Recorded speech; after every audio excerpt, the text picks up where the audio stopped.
Good evening, everyone, and welcome to tonight's Institute of Politics event. My name is Alina, and I'm a third-year pre-medical and public policy student.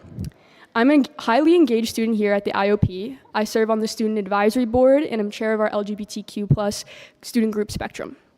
I also sit on the Student Health Advisory Board at UChicago Student Wellness, and across these roles, I spend a lot of time thinking about student trust, health equity, and what it means to build health systems that truly serve all students, which makes tonight's event especially meaningful to me.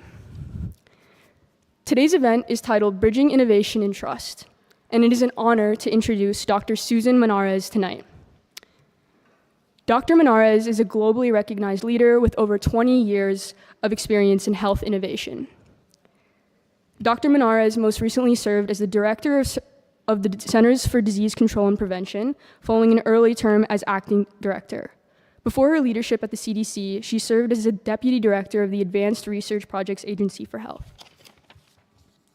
In 2025, she led the CDC through significant organizational shifts, and her ultimate departure made national headlines. Her testimony before Congress emphasized the importance of scientific integrity, a theme at the heart of tonight's discussion on trust, misinformation, and the future of public health leadership. We're joined tonight by our moderator, Dr. Sandeep Jauhar, cardiologist, New York Times contributing writer, and best-selling author of multiple works, including Doctored, The Disillusionment of an American Physician. His work explores the human side of medicine, making him a perfect guide for tonight's conversation. Before we begin, please silence your phones. A microphone will be placed in the audience for Q&A, and students will receive priority for questions. Also for students, Dr. Monarez will lead a seminar entitled Securing the Future of Global Health, Lessons from Leadership in Crisis Innovation, at 12:30 p.m. tomorrow at the Institute of Politics. Keep an eye out for a winter speaker series and more at politics.uchicago.edu.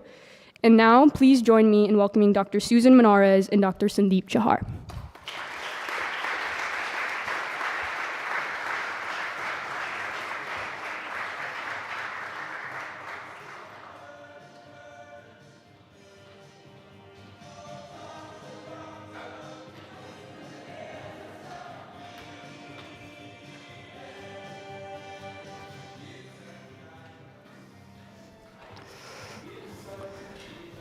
Kudos to whoever chose that music. Clever, very clever. So, good evening. I'm delighted to welcome you to tonight's conversation with Dr. Susan Monarez. Some of you may know of Dr. Monarez from her long career in public health and public service, most recently as the director of the CDC. You may see her, as many of us do, as a hero to the cause of science, public health, and really truth and objectivity in this country. Last March, she was nominated by President Trump to lead the CDC and was confirmed by the Senate at the end of July. And what followed was perhaps the most eventful month in the 80-year history of the CDC, which included a shooting by a gunman at the CDC headquarters in Atlanta, in which a police officer was killed, and Dr. Monarez's removal from her position as director at the end of August, after only 29 days on the job. We're going to get into some of that and the lessons that we can draw. We'll also be talking about issues that affect all of us, including trust in science and public institutions, as well as the changing landscape of American medicine. This is meant to be a candid conversation, and I'm so grateful to Dr. Monarez for agreeing to join me up here. After the conversation, we'll take questions from you in the audience. So, Susan. Yes. Before we get into weightier topics, let me start with you. Okay. So, you grew up in rural Wisconsin. Your father was a dairy farmer. He lost the farm and eventually became a police officer. And your mother was a librarian. Yes. So you grew up in, let's say, modest means. Yes, you could say that. And yet, despite that, you went to the University of Wisconsin-Madison and eventually earned a PhD in immunology. And you went to Stanford and did a postdoc. So you could have had a great career in science, and yet you chose public service. Why?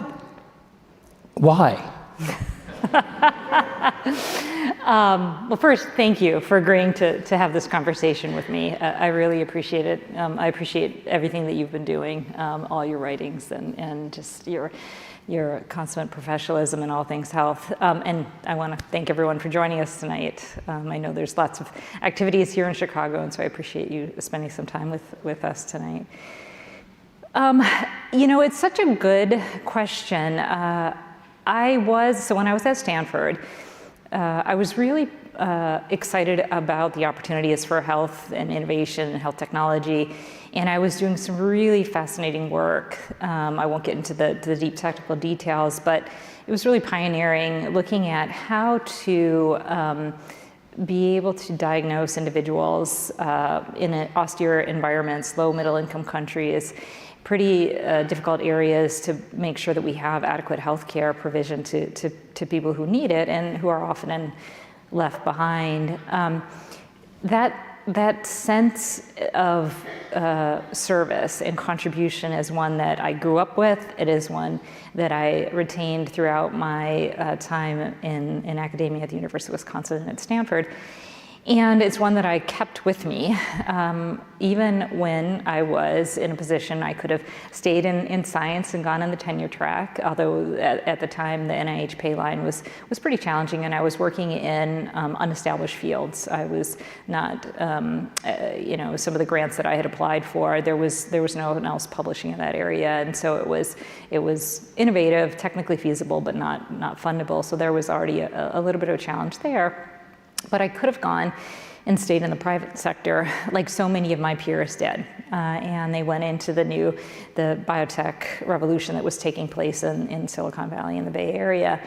But I was drawn to service. I've always been drawn to service. It's just part of, how I was raised and who I am.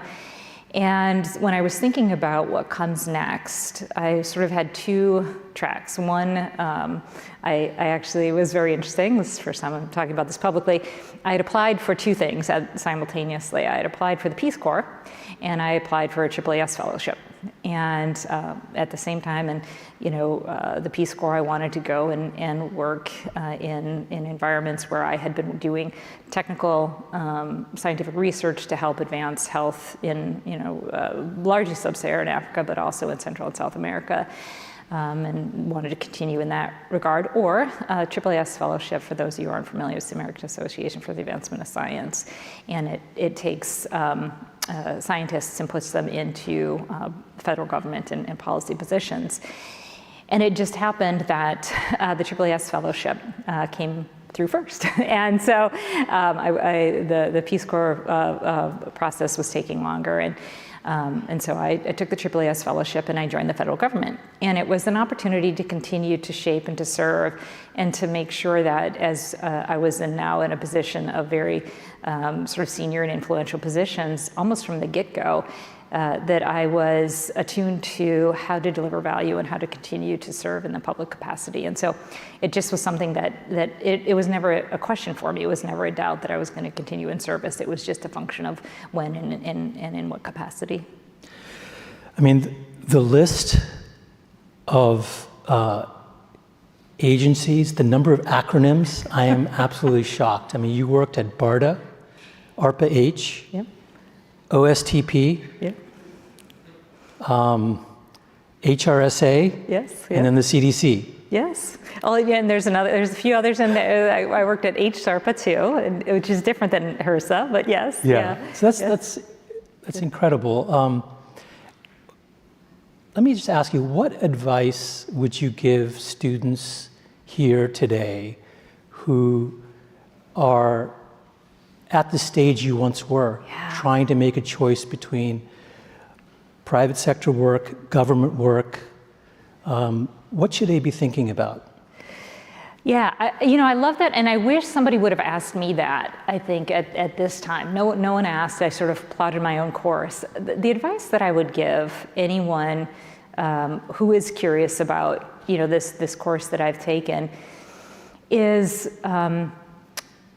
think about the greatest good you can have with the limited period of time that you have to be able to effectuate that. And having a meaningful depth of skill sets. So I happen to have scientific, technical skill sets that I applied much more broadly into policy, is knowing, having some anchoring deep technical expertise. It doesn't have to be immunology, doesn't have to be infectious disease, it's something. And then thinking about a staged way to make those contributions. So even if you're drawn to the private sector, either out of undergraduate or graduate school, yes, do that. But if there is an opportunity to go into service of some kind, whether it is state and local service, whether it is national level service, give it a try. Spend some time giving back, really thinking about what it's like to try to create and shape policies that are in service of others, most of whom you will never see, but you are having that level of an impact. And just give yourself permission to step out for 2 to 3 to 5 years and make that level of contribution, make that level of service, and then go back to doing whatever it was that you had wanted to do before or that you want to do after. And you gain so much from the time that you spend in public service, and then there's no shame in stepping back into the private sector, knowing that you've made that level of contribution. I think one of the challenges is that people don't know how to get into that level of service, and there's a number of different ways. And this, if I were a student, certainly reaching out to a counselor or somebody to say what are the avenues in which I can do, whether it's again at the state level or in my case at the federal level, and then just taking that leap. And you don't know where it's going to lead you. When I left California to move to Washington, I would have never imagined that I would be in the White House shaping national level policies to respond to the Ebola outbreak, to shape where we're going with all of this new health technology and patient privacy and security. I would have never guessed that, but I had the opportunity just weaving my way through the acronym soup to get all the way to the White House. You don't know where it's going to lead. And now I find myself going back into the private sector and exploring what that looks like, having known that I spent almost 20 years doing everything I could in public service. And so I really think that there's so much opportunity when you just sort of give yourself that flexibility and the opportunity to really to chase the whether it's public service and everything that leads, or in the private sector. The last thing I would just say is, if I were young, if I were back in my in the student seat, almost 30 years ago now, I would want to recognize that we have such a limited period of time to have such a profound impact. And so taking every opportunity to contribute to others in any capacity possible is really the most meaningful thing that I think that you can do with especially here at the University of Chicago, where you gain such incredible technical skills, in the course of matriculation through the academic environment, and being able to use those skills to contribute to the greater good. I think there's no higher calling for that than that. Yeah, I think that's very profound. I'm a physician writer, and when I wanted to get into writing, I decided to follow my dreams and take risks, and I think that's so important. I walked into the New York Times and asked them to let me write for them without any clips, without really any experience. And I just think to the students out there, it's just important to be a little stupid. If I had known then what I know now, I never would have walked into the New York Times and said, hey, let me write for you. I think risk-taking, as you put it, is just so important. So moving ahead, you were appointed acting CDC Director by President Trump in January 2025. Yep. At the time, he called you, quote, a dedicated public servant, and he said that, quote, Americans have lost confidence in the CDC. He also said that the CDC would finally address the chronic disease epidemic and make America healthy again. So you stepped into this incredible role with so many challenges. I think we were talking earlier, there were 5 infectious disease outbreaks going on. Ebola, Marburg virus, TB, measles, I'm missing one. H5. And H5N1.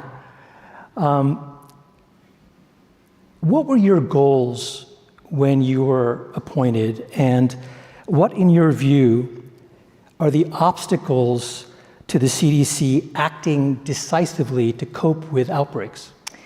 Yeah, so I'll sort of break that down in a couple of ways. When I was asked to step in as the acting, it really was to stabilize an organization that was still a little unbalanced, just coming out of the COVID era. And then, of course, they had the 5 ongoing outbreaks at the time, and there was a lot of uncertainty about, how would this organization be able to continue and advance, as it transitioned through into the new administration. And the first thing, of course, I did is want to make sure that I understood what were the current goals and priorities and strengths and opportunities for innovation as they were understood by the organization, the staff, the leadership that was there. And so spending some time with the current career staff to really get a handle on, how were they thinking about addressing these emergent infectious diseases. We had both strategic areas of consideration, but operational areas of consideration. And then more broadly across CDC, what were the other non-communicable disease activities that were ongoing? How were they being prioritized? What were they thought the strengths and the challenges were? And so really as an acting, it was just about trying to stabilize the organization and shepherd it through the transition period. And what I learned in that time is that there was a depth and breadth of technical sophistication that I had worked with the CDC, but I didn't fully understand just how incredible the organization was, how incredible the staff were, but also how much they wanted to modernize, how much they wanted to embrace technology and innovation. And I was coming out of one of the most newly established entities within the federal government, ARPA-H, this Advanced Research Projects Agency for Health, which was one of the co-founders establishing that. And the staff were really excited to talk about how do you bring a moonshot over the horizon type innovation and implement it in a scalable and sustainable way in an organization, as you said, 80-year history, like one of the most storied organizations in the world. Quite often the first call from any Ministry of Health when they see something anomalous happening within infectious diseases within their countries. And so really that the few weeks that I was in an acting position, I got a boot camp in how to be professional under extraordinary duress with the infectious disease outbreaks, and then how to think about innovation and over the horizon thinking in the rest of the organization. And I came away with that with a lot of ideas for ultimately what I talked about during my Senate confirmation process, which were the priorities that I thought we would take into CDC and use to shape the organization at the time that I had the privilege of being at the helm. And that was to make sure that we improved public confidence in public health. And that's easy to say, and what we realize is it's so incredibly hard and challenging to be able to actually effectuate that. So sort of that was the first priority. And lots of ideas were coming out of the staff to be able to do that. The second one was, how do we modernize the public health infrastructure in CDC to help us do things faster, more technologically advanced, make decisions based on science, evidence in a timely manner so that we can make sure that we are preventing and mitigating and responding to any of the public health threats that we were faced with. And then, of course, one of the big challenges, which is to make sure that we're preparing for the next pandemic or emergent public health threat. And so, just in the time that I had spent as acting, I really had an opportunity to sort of formalize and flesh out the specific actions and goals that I wanted under each one of those pillars.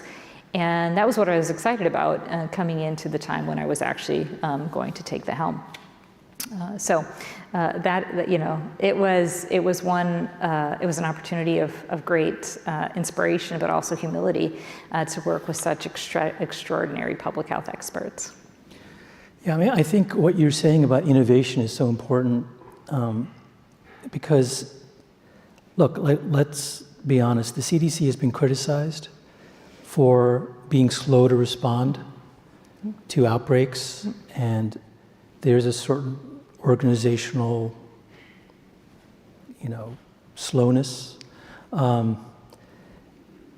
other big criticism is that, and I think that this runs into sort of why the public seems to lose trust in scientists, is that the CDC and its professionals who work there take evidence and they make recommendations, and then they change their recommendations based on new evidence. Yep. Too often it seems the public interprets that in a suspicious way. Yeah. Why did you change your recommendations? Yeah. Not understanding that it's just part of the scientific method to get to the truth.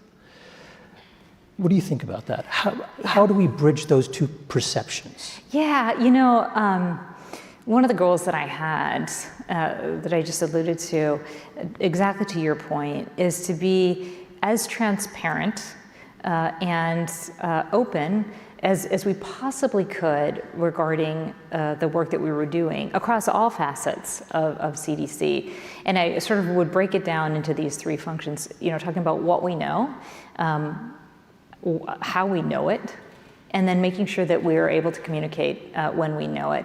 And I think a lot, to your exact point, is CDC had been criticized for being slow, for being intransparent about some of the science and evidence it was using to drive decision making, to updating decisions or updating recommendations without, without the perception of traceability and without the effective communication to a broad audience.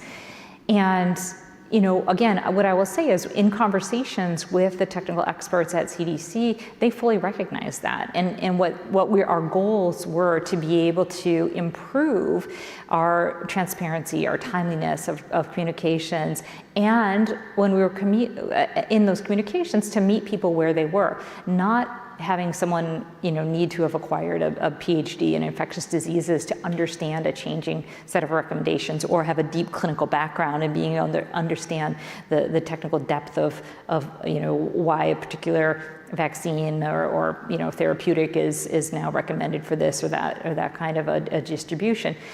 really making sure that we could provide that science, that evidence in a very clear and effective way, but also to improving public trust. One of my goals was to get out of Atlanta and get out of Washington, D.C., and have an opportunity to meet people physically and regionally where they were, to be able to hear directly from individuals whether they agreed with us or they didn't agree with us, and to be able to say, how can we better communicate what we're doing in a way that can allow you to understand the science and evidence that we're using for these decision making. Ask us the questions you want to ask us. Ask us the hard questions about why are you doing this now? You did this in the past, and allowing us to get a better sense for what types of communications would be appropriate and necessary to restore broad-scale public trust. I do think that that is still something that is so significant and so important for what not only CDC needs to do, but public health more broadly, is it has to be able to meet people where they are, to understand what is being recommended, why it's being recommended, and what the benefit is to an individual, a community, or a population level. And there's a huge gap, and somebody needs to be able to start to fill in that gap and really effectuate a better communication approach for public health. Yeah, I mean, it's also a problem of communicating scientific nuance. That's right. In a extremely politically polarized environment. Yeah. And yeah, it's a real challenge. Yeah. So moving further ahead, you were nominated by President Trump to become the permanent director of the CDC in the spring. For the first time in history, that appointment required Senate confirmation. Mm-hmm. You were, of course, confirmed by the Senate, and you were sworn in on July 31st. About a week later, a gunman who apparently believed he had been harmed by mRNA vaccines shot 200 bullets at the CDC's main headquarters in Atlanta and killed a police officer. Yeah.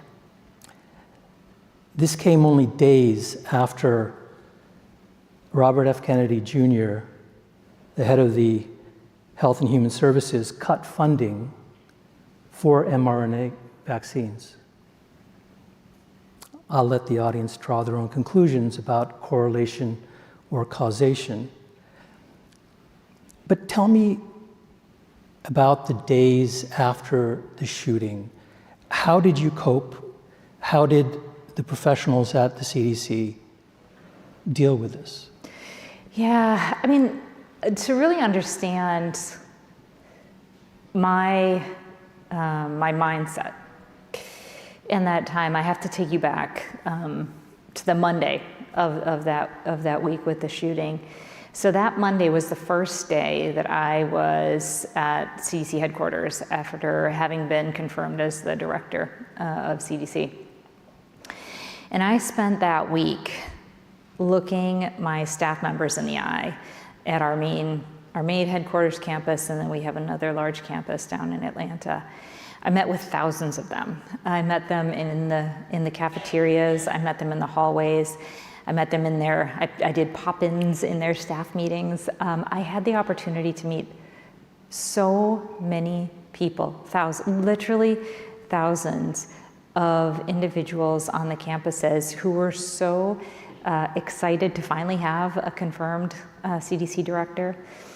They would stand in lines for, half an hour or more just, for a chance to say hi. To a person, I would shake their hands, and I would ask them who they were, where they worked, what inspired them, and then how did they want to innovate. And they all had answers. They had personal, deep motivations for wanting to serve at the CDC, for wanting to contribute what they were contributing. They were all deeply inspired to do incredible work, and they wanted to continue to do so. And the last piece on how do you want to innovate, they all had an answer. They all had, we've been doing this this way for 2 years, 5 years, 10 years, and we think there's a better way. We think there's a better way. And that was so exhilarating. I am a people person, and I was so excited every time I met someone who they were levitating. Everyone was so energized to want to contribute something so great and so influential and impactful in public health. And I left there that Friday afternoon to go back. My kid's still in the Washington, D.C. area, so I got on a plane to fly back. And sometimes you get Wi-Fi, sometimes you don't. And on this plane, I didn't have Wi-Fi for most of the flight. And then when I finally did get Wi-Fi, and many of you may have had this experience, where all of a sudden all my texts started coming in. And I will tell you, as we were approaching National, and I was reading my texts from these incredible people that I had just spent a week with and had developed this incredible bond, knowing we were going to do amazing things together. The texts were saying, there's something happening here. We hear bullets, they're hitting our windows. And seeing images of bullet holes in the windows, and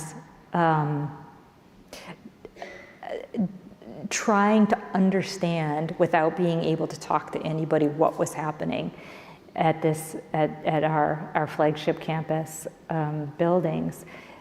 It was gut-wrenching, and I have never felt so angry and powerless and upset. And in my professional career, it was just one of those times where I just was like, I can't get off this plane. I need to do something. I can't get a hold of anybody. I was trying to text, things were intermittent. I got off the plane, and I was running through the airport. For those of you who've flown into Nashville, it's relatively small, thank goodness. I'm on the phone, I'm trying to get a hold of my deputy and others to schedule a meeting to try to get a hold of as many individuals as we can to figure out what has actually happened. And I finally get to the basement of the parking lot off National Airport, and we have our first meeting, and it is, we have as many of our senior leaders as possible on that call, and some were in tears, some were shaking, some were still in the facilities where they were on lockdown. Federal marshals were coming through the buildings. They were breaking down doors.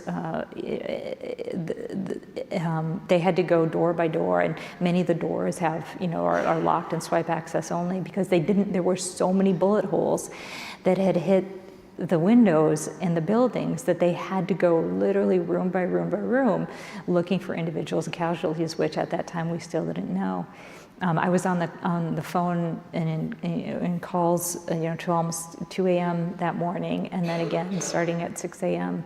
the next morning, trying to understand what had happened. And at first we had thought there were multiple individuals who had been shot, and it turns out that tragically, one officer had lost his life right in our driveway. But there was a daycare center there which was just really, it was just such a devastating event. And the next 2 weeks were just a personal commitment to making sure that we were operationally still doing our mission for the outbreaks, or for the critical activities that were happening with operations of CDC, trying to make sure that we had a thorough understanding of all the safety and security implications to know whether or not, or when we would bring our staff back, but then remembering that these thousands and thousands of employees had just lived through something that was extraordinarily traumatic, and trying to make sure that I understood what I could do as their leader to hear them, to understand what they were going through, and allow them and afford them the resources, the capabilities to heal. And it was just, anyone who's ever been in a position of having to lead an organization through that level of trauma, it is one of those of extraordinary humility and really just making sure that you are there every hour that someone needs you, every minute that someone needs you, to make sure that you're leading through that level of crisis. It was just, the last thing I'll say about this, unless you have any more questions, is I don't know that the American people understood the level of damage and devastation to our flagship campus and the goodness of the people that were on the other side of those windows and in those buildings. I know that the news cycle is fast and it moves on quickly, but this was a very, very important event in the history of our federal government. And it is one that I think upon reflection, we should really start to question and to understand and to you talked about the underlying motivation that was highlighted by the investigators, making sure that that type of an attack on our public health, infrastructure, on our public health people, does not happen again. And that is also something that I think should be a priority as we're talking about restoring trust in public health.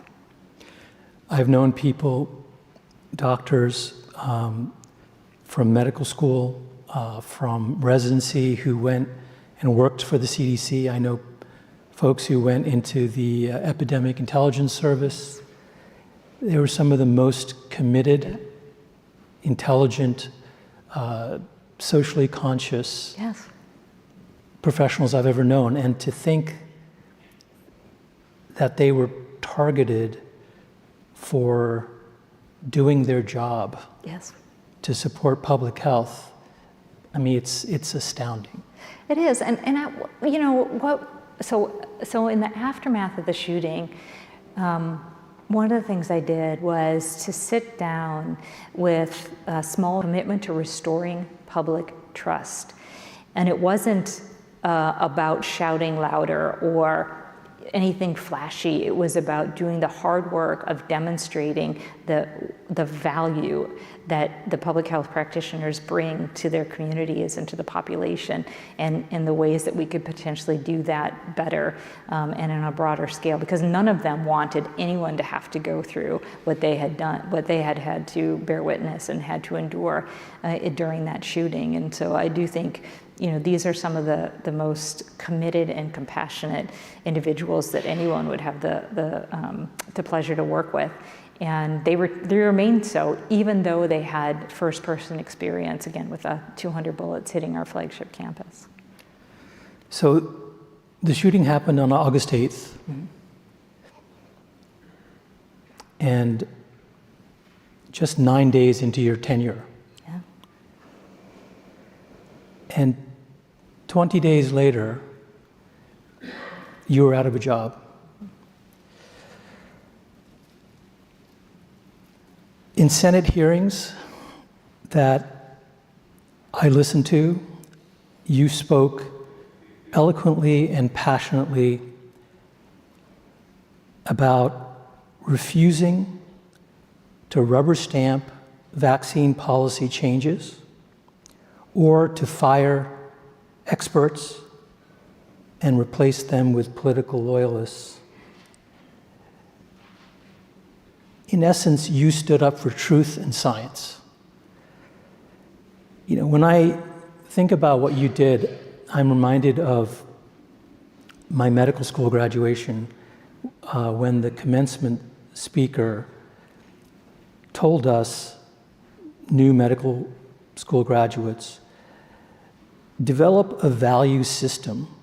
Decide what it is you're willing to put up with and what it is you're willing to fight for.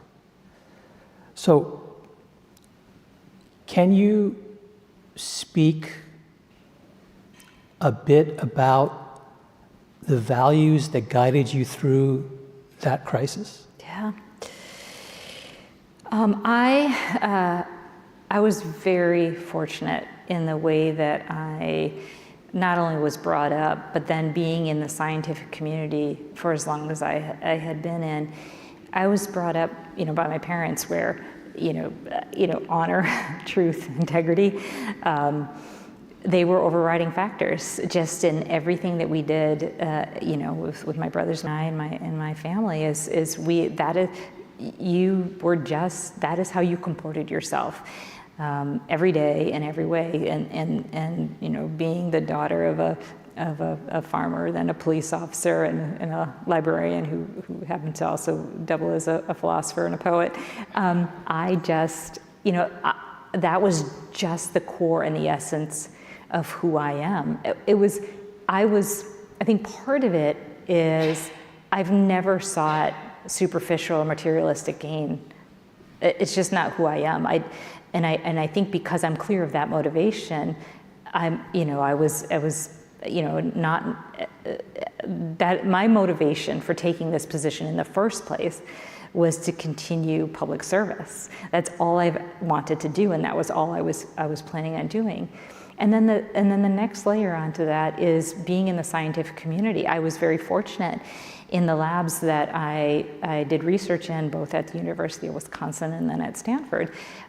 Scientific integrity was everything, in that you didn't publish something unless you were confident that you had checked all of the right boxes, the right controls, to make sure that when you published something, you could stand behind it scientifically with the evidence, because your goal was to further science, was to further, and in my case, the development of diagnostics and vaccines and therapeutics. And you can't do that if you cannot rely upon the evidence that's going into the justification of your work. And so it just never even crossed my mind to compromise on science or health or any type of integrity. One, because I took the position only for one of service, not because there was a materialistic gain on the back end. And then, which can be a motivating factor for why somebody might compromise or may not stand up to that level of pressure to maintain some level of integrity. And two, because it's the right thing to do. Now, as you pointed out, science and evidence change. And it's not that I had a lockdown mental model of we've done it this way in the past, we will always do it this way, and we can never go back and do things that are advancing science in any way. That is not how you innovate. That's not how you create new discoveries. You're questioning and challenging and making sure that you're always progressing in the development of science and evidence to make sure you're continuing to meet the needs in the health sector. That is certainly what we would always want to do and what we would seeking. But to preordain and to compromise any type of approval process for any decision making, absence the evidence and the science associated with it, again, it's anathema to just who I am and everything that I've stood for. And so, that's how we arrived at that inflection point in my career. And I've been asked, would you do it again? And there's, of course I would. Like, there's no other, I launched a Substack recently, and it's called The Road Best Traveled, and it's about, the guiding, what is the two roads to two roads diverge in Yellow Woods, and sorry, I cannot travel both. Be one traveler, Robert Frost. Yes. So again, my mother was a poet. She would often read these poets to us, and yeah, the road. We all have choices, and we all have decision points that we have to make, and there are, when you make a decision, you take a fork in that road, and I will always seek to the road best traveled, and in this particular case, coming back to that decision inflection point, I will always take the inflection point and maintaining that level of scientific and personal integrity. So the decision was that you were being asked to preemptively approve vaccine policy changes by a committee that had been disbanded by the head of HHS and replaced by, I think, what could generously be called vaccine skeptics. And you weren't going to have any of that. Is that a fair interpretation of what happened? Yeah, I mean, I wasn't going to preordain or pre-approve anything. As a scientist and as somebody who had held various senior positions across very, public and visible organizations, credibility and integrity were overriding factors. And again, if somebody comes to me with scientific evidence and being able to credibly say, this particular thing means we change this particular recommendation, always open to it, always open to being, to learning that there is a better way to do certain things. But to commit to approval regardless of the scientific evidence or underlying evidence. Yeah, I mean, it just wasn't something that I could have possibly done. And and you don't want to say that's unusual, but it is. Today, I hope it's unusual. Yeah. Today. Well, I mean, sorry. To continue with your thought. Sorry about that. Yes. Yeah. You're very nice, and I think you're being very nice, but I don't have any restrictions, and I can say that you stood up with integrity in a way that so many others in this administration have refused to do, who have cravenly followed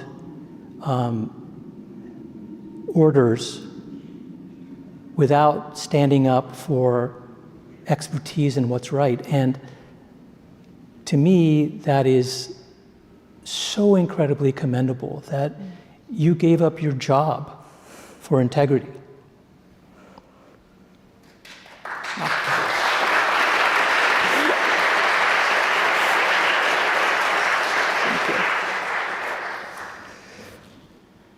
So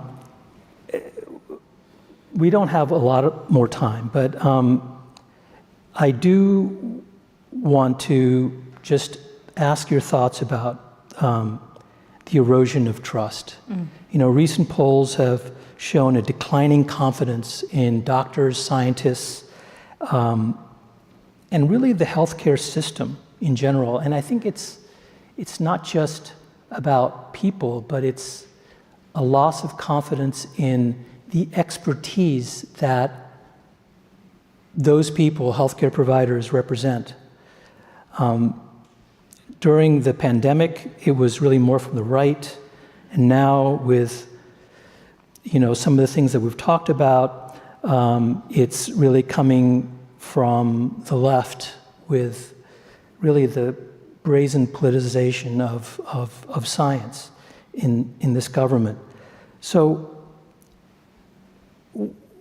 whatever the cause, what do you think we can do to rebuild the trust in science? Yeah. Well, I'm going to first start by saying I'm very worried about where we are. I'm very, very worried about where we are when the sort of medical establishment that has long been committed to trying to improve the health care of individuals who seek its care, whether it's from prevention or in treatment. When patients are openly skeptical to seeing their clinician, someone like you, and you have decades of experience and expertise, and having a conversation with a patient saying, here's the best course of action that we can give you to save your life. And they have heard in their communities or online in some social media posting that what you're telling them is not an accurate reflection of what they've heard in these other areas. That must be so challenging, and I'll let you fill in your experiences there.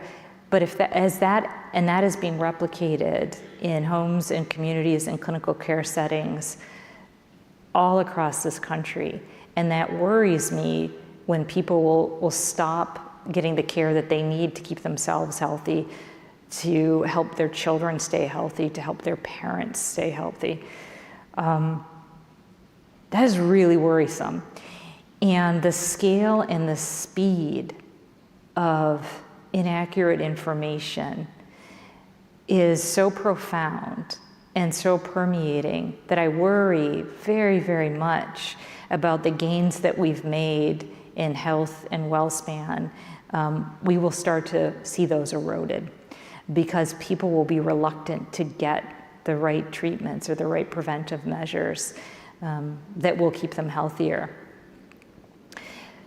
I think that this will be the challenge of the next decade or more in public health and even in healthcare more broadly, because it will become more and more challenging to be able to provide wisdom in the noise. The noise is so easy, and it's easy to blame or to be skeptical of something when you don't understand what's going on in your health, in your wellness, or those of your loved ones. It's harder to trust an individual, a single source of information, if it doesn't comport to a different narrative that you've been hearing. How do we actually overcome those challenges? That is going to take such extraordinary changes at all levels. It's going to take changes at the highest levels of the federal government. It's going to take changes at state government. It's going to take changes in the technology sector. It's going to take changes in the broader way that individuals get and receive information across social media and other channels. It is going to become harder and harder and harder to be able to discern truth from misinformation and make the best choices available. I do not have an answer for that. And that, for me, is worrisome. How do you overcome those challenges? And how do you make it sustainable? How do you scale that? How do you make sure that people aren't harmed in the process of promulgation of inaccurate information? I don't have an answer for that. I hope that places like University of Chicago with incredible academic depth and the talented student body and other places across the country can really lean into this and think about how do we overcome these extraordinary challenges? What do we do about it? And there's an extraordinary sense of urgency. We can't wait, another 10 years to try to figure this out. We need to start figuring this out in the next, year and 2 years. Yeah. As you point out, there are many layers, protective layers of expertise. There's the federal agencies, there's state level agencies, there are local hospitals, and then there's the physician patient talking to their patient. But it's just astounding that we've come to a point where the American Association for Pediatrics is directly contradicting vaccine recommendations by the CDC. It's amazing that we've gotten to this point. Anyway, I think we'll open this up to the audience. We'll take some questions. Please keep them concise and respectful.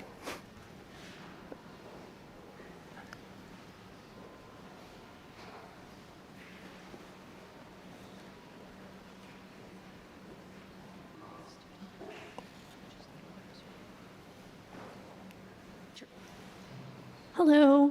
My name's Frances. I'm a second year at Booth, so it's very exciting to be able to ask you any questions. It's so cool. Thank you for being here.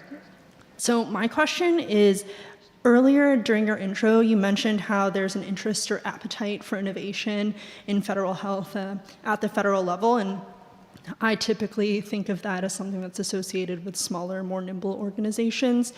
But my question is, what types of innovation are you excited about for public health right now? And also, how can you effectuate those change in such behemoth institutions like CDC? Yeah, so I think there are many ways that you can think about innovation in public health. I mean, we just talked about one is restoring public trust in public health and communications. We clearly need innovation there. We need innovation on policy, on how we communicate, what mechanisms, what tools, sustainability, scalability. So there's lots of room for innovation there.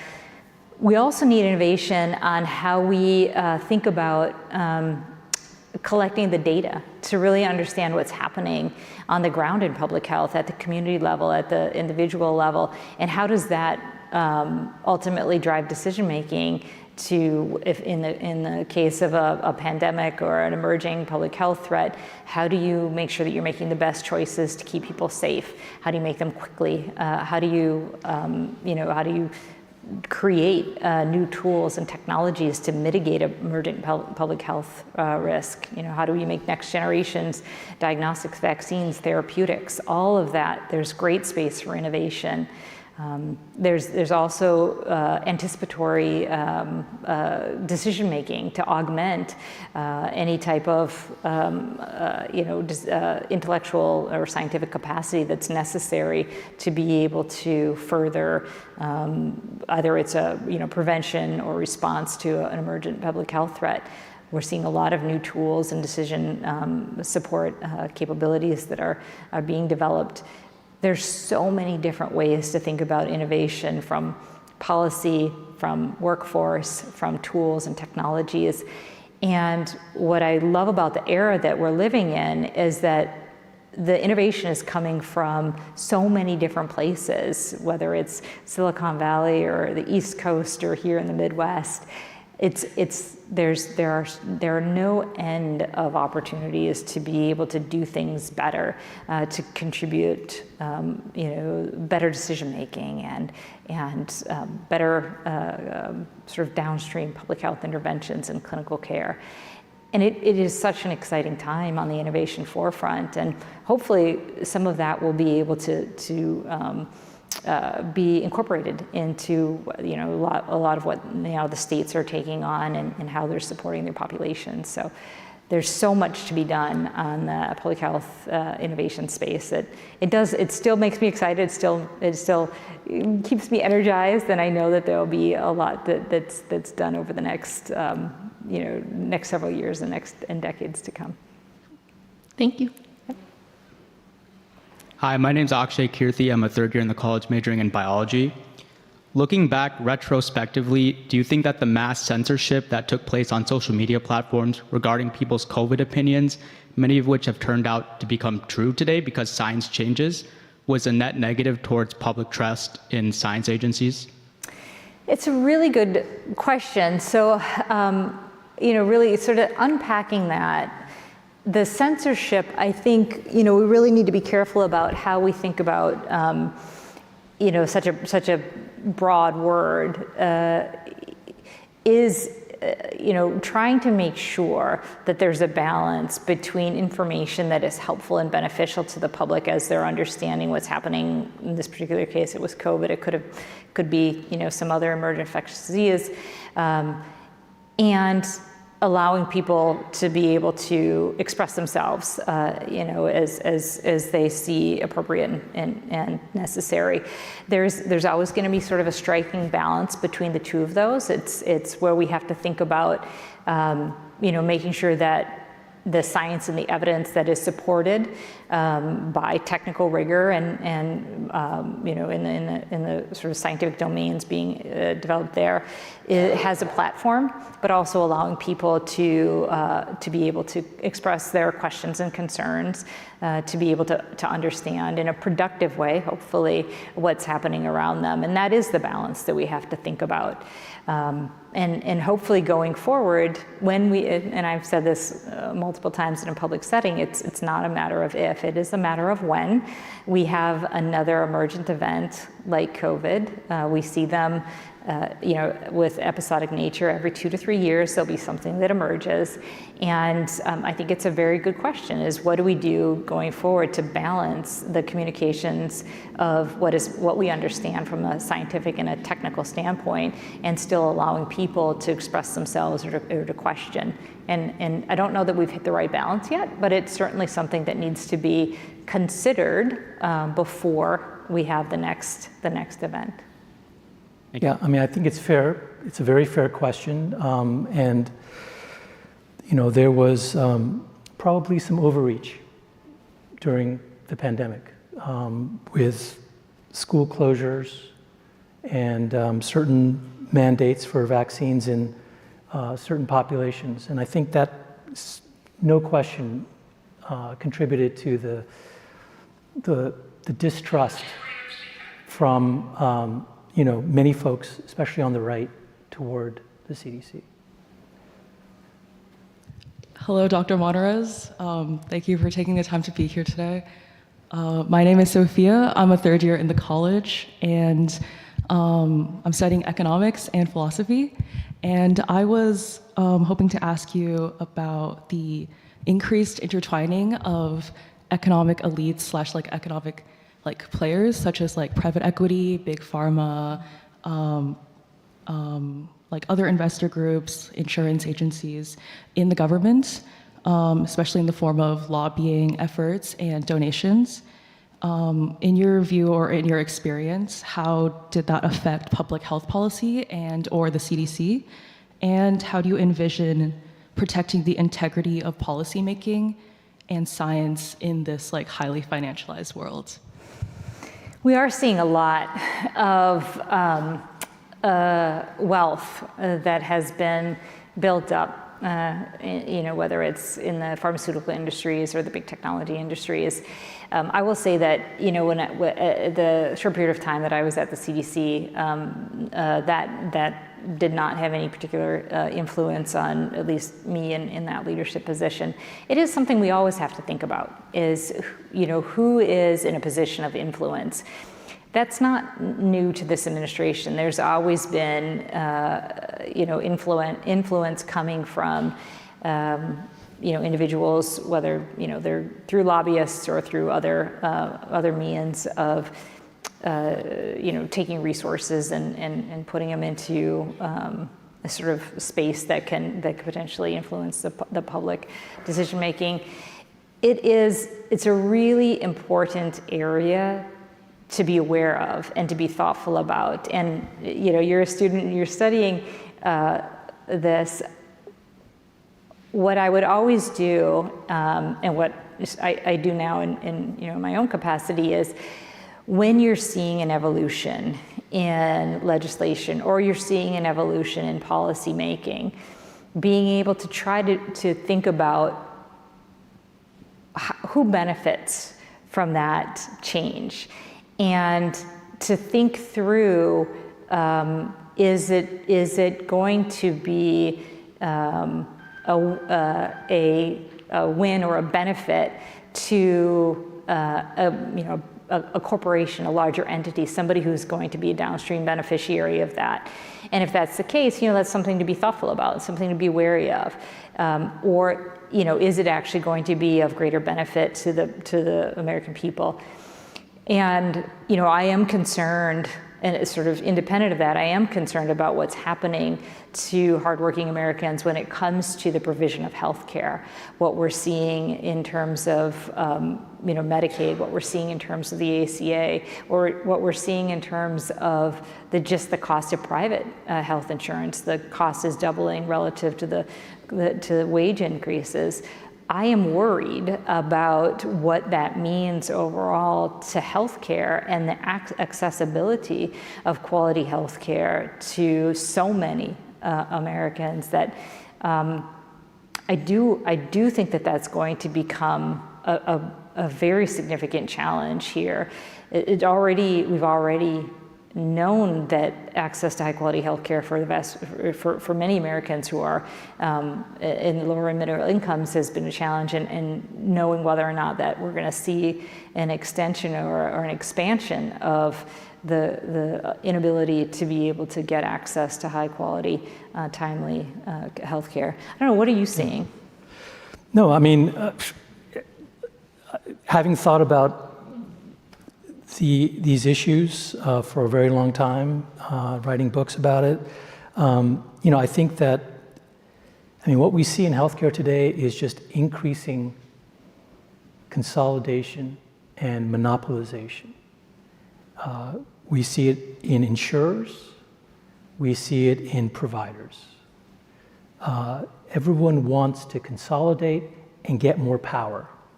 And that has led to a focus on money and profit in healthcare. And we talk about the erosion of trust. That undoubtedly contributes to the erosion of public trust in doctors and medicine when they see how the system is organized to maximize profit.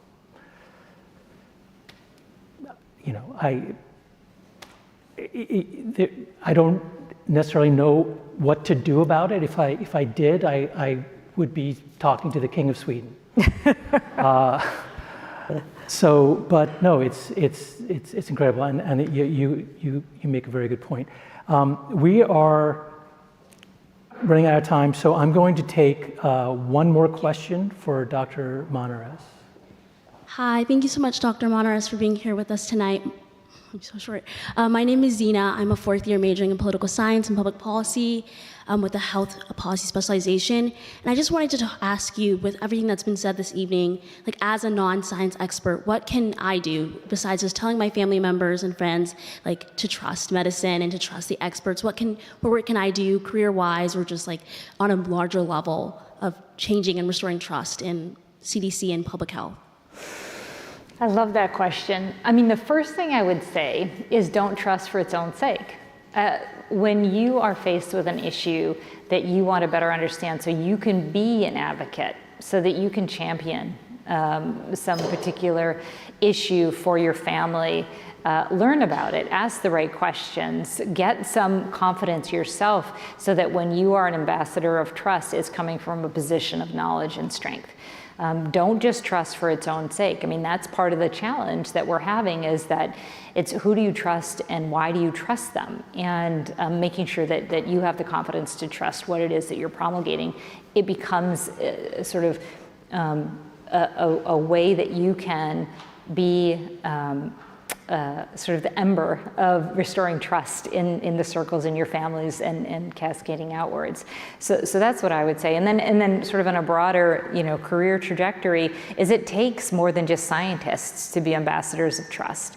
It takes policymakers, it takes political scientists, it takes people who are going to invest in all their time and energy in all different sectors to be able to surround science and say, this is why we need to hold scientists and medical practitioners to the highest standards, and when we do, that is when we can trust them, and then we can make sure that we are communicating with those around us to be able to have to sort of promulgate outwards restoration and public trust. So thank you for the question. Susan, it was such a pleasure meeting you, being on the stage with you. Like I said, I really think that you are a hero in many ways. I want to thank you for your insights, your service, and most of all, for standing up for science and public health. These are very difficult, but also pivotal times for public health and medicine, and people like you and conversations like this are needed. to rebuild trust. So thank you. Thank you. And thank you all for joining us tonight.